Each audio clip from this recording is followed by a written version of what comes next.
nature. Yeah, Ken. Mr. President, earlier this year you told us you had ordered your administration to cease and desist on payments to journalists to promote your agenda. You cited the need for ethical concerns and the need for a bright line between the press and the government. Your administration continues to make the use of video news releases, which are prepackaged news stories sent to television stations, fully aware that some or many of these stations will air them without any disclaimer that they are produced by the government.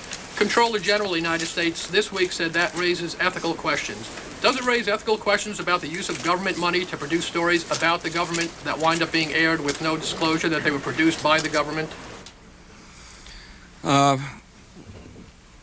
There is a Justice Department opinion that says these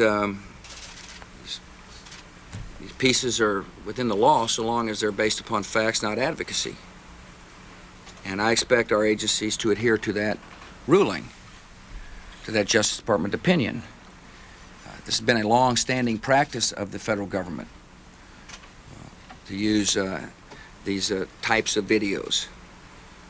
The Agricultural Department, as I understand, has been using these videos for a long period of time. The Defense Department, other departments have been doing so. It's important that they be based upon the guidelines set out by the Justice Department. Now, I think it'd be helpful if local stations then disclose to their viewers if that's, that this was based upon a factual report and they chose to use it. But evidently in some cases that's not the case. So anyway. The administration could guarantee that's happening by including that language in the prepackaged report.